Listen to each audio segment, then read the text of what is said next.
second year MF, and a fun fact about, which some of you may already know from last year's presentation, is that she likes to eat horses. Please welcome Jamila.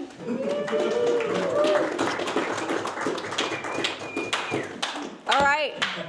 Welcome to tonight's mission, mastering the art of blending in cowboy country without looking like a Jackson Hole Trust Fund baby.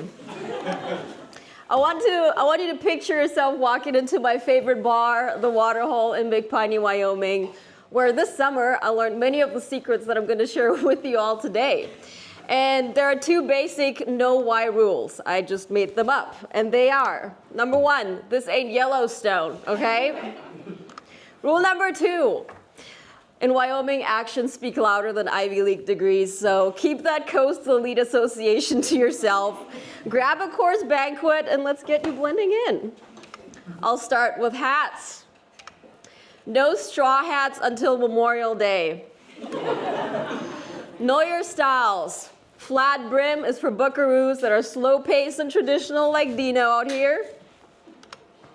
Cowboys, however, they get things done hard and fast, and they stick to a classic cattleman crease, as Isabel is showing us here. Do not lay your hat with the brim down. Do not do that. Do not lay your head on your bed. It brings bad luck. Do not do that. Really, really bad. Now, hats aren't just accessories. They're signals. If you take a cowboy's hat, you're basically saying, I'll be riding tonight. And I don't mean his horse. If a cowboy puts his hat on your head, he wants to lasso more than just your attention. So unless you're willing to saddle up, just keep on holding on to it. Not saying it works, but I tried. Anyways, dressing the part, jeans. Wrangler, cowboy cut, well worn. They gotta be bunched up at the ankles, and the boots go under the jeans. Don't put them over the jeans, okay? Spurs, do not wear them unless you just got off a horse. And if you do, spurs point down, not up. Same goes for chinks. Don't wear them unless you just got off a horse. If you do wear them, though, roll around in some dirt, because you want to look like you are actually getting some real work done. Mustache. Not everyone can pull it off, but if you do, immediate cowboy cred. The cowgirls love it. Transportation. I know we're at YC and we care about the environment, but this is an incognito mission. So you gotta be driving a truck, manual, diesel, with the DEF system mysteriously missing. Yes, they do that in Wyoming. It also should be equipped with the cowboy essentials. One is guns, and two, cowboy cold beers in the back of your seat. They're not exactly cold, just kind of naturally chilled. Which brings me to the next topic, substances of choice. Beef, cooked rare. The West wasn't one on salads. So if anyone hands you a sandwich with veggies on it, toss them out. Just toss them out. You may want to pack some Copenhagen shoe as well. Just a fair warning, it kind of tastes like licking the floor of the barn. And it comes with an extra side of mouth cancer. So, all right, and of course, the drink of choice, Coors Banquet. Wyoming invented drinking and driving. If you're too drunk to walk, that's why you drive. And if the bar can ask if you want to have a roadie, which is a drink for the road home, I'm not kidding, don't act surprised. Now, I may be joking about this, but drinking and driving is absolutely awful. Don't do it. It's messed up. Just take your horse to the bar. They do that. I can't get a DUI on a horse. I mean, let's talk language. Nobody actually says howdy y'all. Just think of the wildest, most offensive thing, and that's how you greet your friends. Don't call them cows when you talk about cattle. Know the difference between bulls, heifers, steers, and yearlings. It's not yearlings. It's crick, not creek. It's a rope, not a lasso. And don't call a rancher a farmer unless you really want to offend him. Really bad. All right, off to essential skills. Know how to change a tire in the middle of nowhere with half of the tools missing. Calling AAA is like total city slicker giveaway. Just don't do it. Also, if it has a hitch, know how to hook it up and to back it up without knocking down half the corral, unlike this idiot right here. I don't know who that is. Real cowboys grow up with real My Little Ponies, so surprisingly, they have pretty sick braiding skills. Yeah. By the way, WD-40 is an amazing hair detangler. I did not know that. All right, I need your full attention on this, okay? Very important. Okay, cowboys don't ride Mustangs unless they're a little broke, a little crazy, or both of it. Love you, Barb. That's her Mustangs.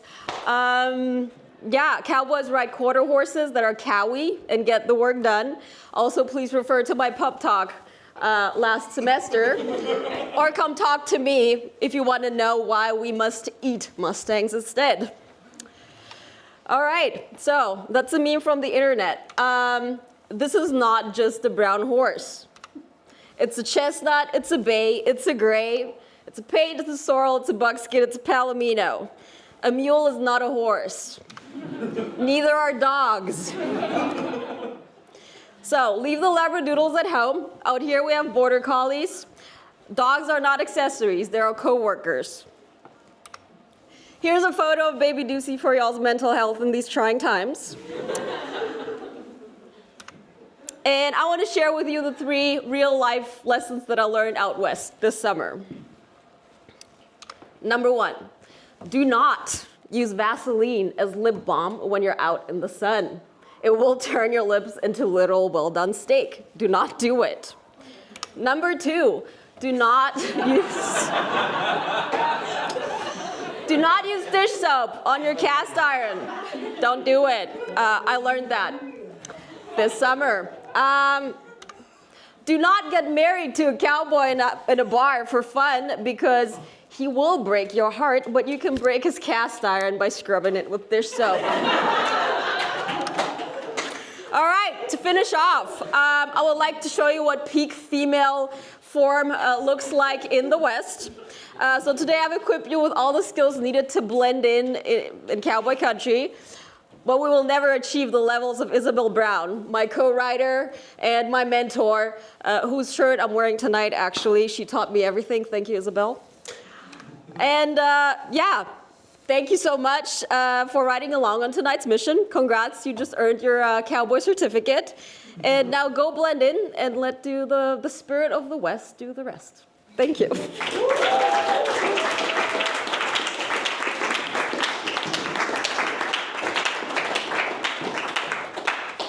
Questions? Yes? Where's your horse? I ate it.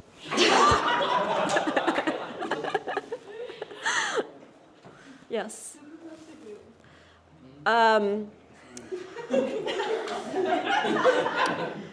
It was probably Isabel's idea. I don't know. It's good. I think we had too many cores that night. That's, yeah. I think I did. Yeah. Do you have a cast iron pan here? Or? Yes, and I do not clean it with dish soap anymore. Yeah. Yeah. Yes. What happens when you put dish soap on cast iron? I know you're not supposed to do it, but I don't know. So the cast iron is seasoned with oil, and then when you put the dish soap on it, it removes all the oil. So actually the right way to do it is to, like, you clean it, and then you oil it, and then you heat it up so that it gets re-seasoned again, and that's how you do it. Yeah.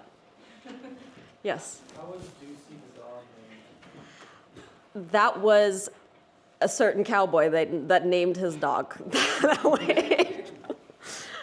Yes? Would this guide still hold up for like ranching, let's say like a little south, like in Texas, or a little further north, in like maybe Saskatchewan? Yeah, I would. Yeah. Same rules in life, I would say, yeah. Yes. Did you spread the gospel of horse consumption to Wyoming? Yes. And what Yes. did your Yes. colleagues in the summer think about it? Yes. Well, actually, in the ranch world, people are quite supportive of it because they do not like Mustangs. And they use horses as working horses, so they don't have this horse girl attachment to it. Actually, really, really positive. I actually heard of one rancher who is slaughtering one horse per year. So, yeah, no, they liked it. Yeah. Why don't they like Mustangs? Because, well, I even saw my friend who was, she's a day worker. She got bucked off her Mustang. You can be lucky with it. They can be good sometimes, but not always. And you need your horse to perform, like, because it's dangerous. It's a dangerous job. So you want a horse that you know is not gonna freak out if it sees a stone, literally. And yeah, they're just not as tame as a working horse. Yeah. Yeah. What was the best braid pattern you saw? The best braid pattern. Oh my God, he braided my hair.